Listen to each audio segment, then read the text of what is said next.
Hello everyone and welcome to my review of Hawkeye Volume 2, Little Hits. So Hawkeye Volume 2 collects issues 6 to issue number 11, with the 12th issue coming out in, actually this week is already out, in the month of July. So it takes you through, Volume 2 takes you through issues 6 to 11. But according to timelines based on the book, we have it starts off at issue 7, and then it goes to 6, and then back to 8, 9, and then 10, 11, and that's the timeline. Each issue takes place in different dates within the book, so they reorganized it to make it more sense, which I definitely enjoyed because if you did read this if you did pick this up in single issue, the timeline was a little bit scattered, but now that it's collected, they did fix that up, and they rearranged some of the issues. So let's get on with my review. So Hawkeye is a series that is being written by Matt Fraction, with art by David Aja. They did the first volume as well, with some guest appearances of different artists. There's only 2 issues in this volume that actually have guest artists, and those issues would be issue 7, which is drawn by Steve Lieben and Jesse Ham, and art and color by in issue number 10 for Francisco Francescaville. Hopefully I'm pronouncing that right. So we have those 2 guest artists, and we also have amazing covers within one of the other issues, issue number 8 by Anna Wu. Yes, hopefully I said that right as well. But anyways, let's talk about Hawkeye Volume 2 in a whole. So this does collect issues number 6 to 11. So let's talk about the good, and then we'll talk about some of the bad, and probably some of the even more good. So let's go on with it. All right, let's talk about the one of the first good points, the storytelling. Hawkeye, this new Hawkeye series that they have out, the Marvel Now Hawkeye.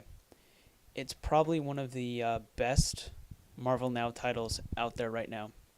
And I say this because Matt Fraction and David Aja work together to bring you incredible storytelling. Storytelling that is basically illustrated through writing, character development, and the art. We'll talk about the writing first. Matt Fraction, he definitely knows. He writes really good Hawkeye. We get to see Hawkeye. This is basically Hawkeye's life. It's Clint Barton, like, just being. It's him when he's not being an Avenger, and that's really interesting, actually. It's funny to say, like, what's definitely interesting about this book is there's no huge comic book event like say Infinity or like Age of Ultron.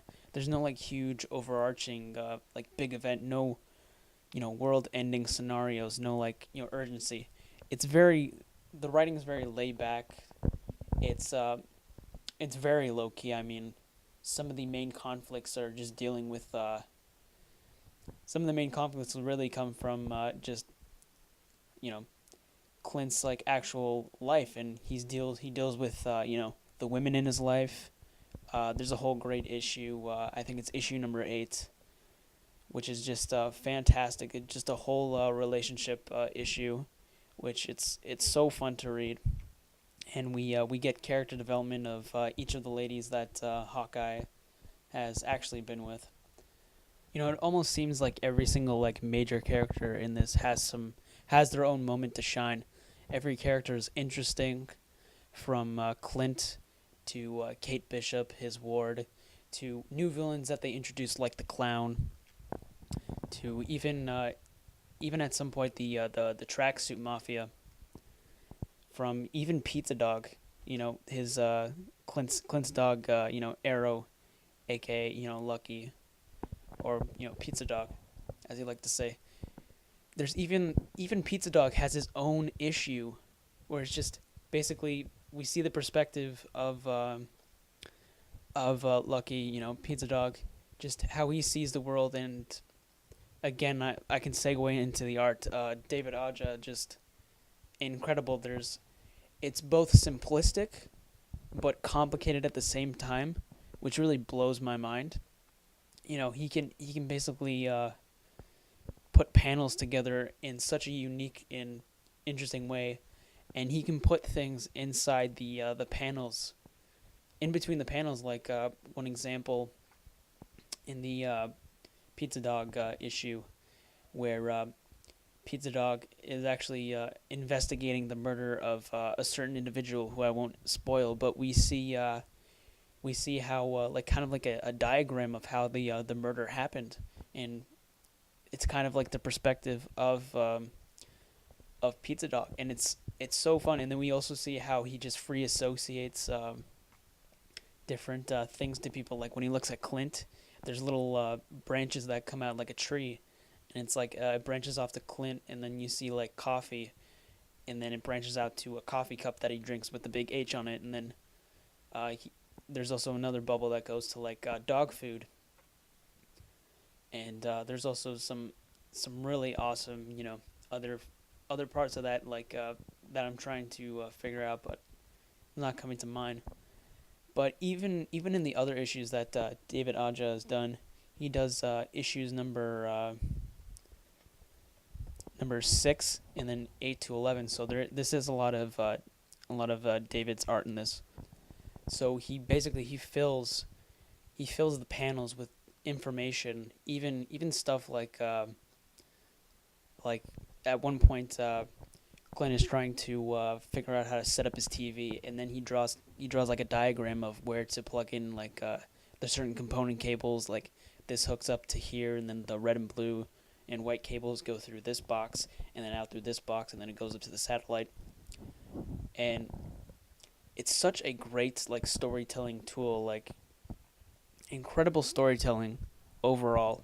Matt Fraction and David Aja doing incredible, unique storytelling. And I'm a big fan of storytelling, and it works perfectly for the series.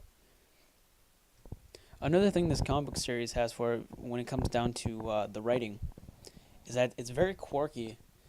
It's unusual. It's funny, outrageous. When they're introducing new characters like the clown, it's creepy. It definitely, whenever it wants to go a certain direction, it goes to that direction full force, and it works out perfectly. So let's talk about the only bad about this, and I wouldn't really call it a bad point, but when it comes down to some of the guest art, Stephen Lieber and Jesse Ham uh, they're a bit weaker than David's art, but still they are very, very solid, and they still work in continuity with David's art. So, but honestly, that one negative point is so small. It's like literally, if this was a pie chart, that would be like 1% of the 99 that is good. So the good highly outweighs the bad. So overall, definitely pick up Hawkeye Volume 2. You can get Volume 1, My Life as a Weapon, in stores now. They are in trade paperback, only in trade paperback, but I know that there is a oversized hardcover coming out, which is Volume 1 and 2 together in a hardcover, oversized. So definitely look out for that if you're interested in just picking up the first 2 volumes in one big thing. But overall, this series, it's fun, it's quirky, it is not your typical Avengers title, and it works out perfectly. And this is just such a fun title to read. It's definitely nice to get away from other Marvel titles that are just like this huge, like overarching story and like world-ending scenario plots. And I mean, you can't help but smile when you're reading this. And I'm glad there's a Marvel title that doesn't take itself too serious, and still brings great storytelling, and interesting characters with awesome character development, quirky dialogue, and definitely a interesting story. So overall, I'm going to give Hawkeye Volume 2 a 5 out of 5. And I mean, you can just pick this book up even on the basis of just issues 8, 9, 11, which are just fantastic titles that are so unique and just fun to read. So definitely pick this up. Well, that's it for my review. Make sure to like us and subscribe if you want to. Also, check out my Hawkeye issue number 12 review, and this is basically after Volume 2, so issue number 12. Definitely check that out. Also, check out the Comic Book Time podcast, where I review comic books that come out every Wednesday. And as always, thank you for watching.